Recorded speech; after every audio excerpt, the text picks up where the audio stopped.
चावल को लेके डॉक्टर साहब मिथ बहुत है।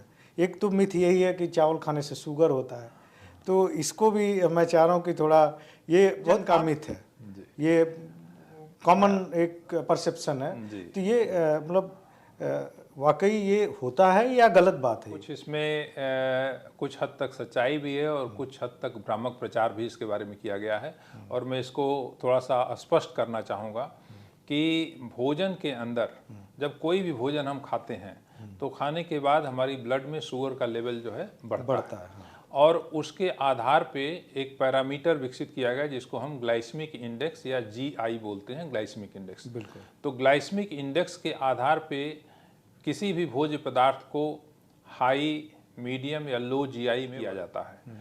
चावल की अगर हम बात करें तो चावल में अगर GI 55% से ऊपर है तो ऐसे चावल की किस्मों को हम हाई GI की किस्म बोलते हैं, और 55 से लेकर के वो 75-80% तक जा सकता है।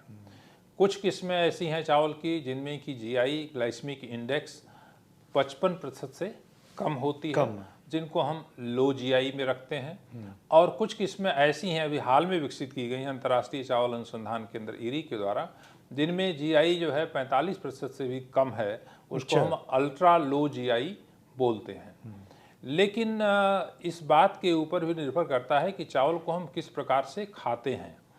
तो उसमें आप देखें, चावल को अगर दाल के साथ मिला करके खाते हैं और एक उचित मात्रा में बराबर अगर मिला के खाते हैं तो ग्लाइसेमिक इंडेक्स की वैल्यू इसकी कम हो जाती है दाल खाने पे। अच्छा। तो ये बहुत महत्वपूर्ण बात है। जो लोग चावल खा रहे हैं और चावल अच्छा लगता है, ये ध्यान रखें कि उसमें दाल की मात्रा जो है अच्छी खासी हो, लगाएं तो ग्लाइसेमिक इंडेक्स जो है उसके अपने आप कम हो जाएगी। ब्राउन राइस जो होता है, जब हम सिर्फ ऊपर से छिलका हटा देते हैं तो जो चावल बचता है उसको हम ब्राउन राइस बोलते हैं। ब्राउन राइस की भी ग्लाइसेमिक इंडेक्स कम होती है। अच्छा। क्योंकि ये पचने में ज़्यादा समय लगता है, तो शुगर धीरे धीरे रिलीज होती है, तो अचानक शुगर की मात्रा ब्लड में नहीं बढ़ती है।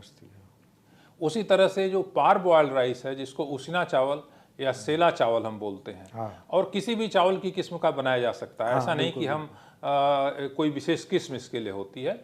तो जो उसिना चावल या पारबॉइल्ड राइस या सेला चावल होता है, उसमें भी ग्लाइसेमिक इंडेक्स जो है कम होती है, और ये इसको खाने में कोई नुकसान नहीं है।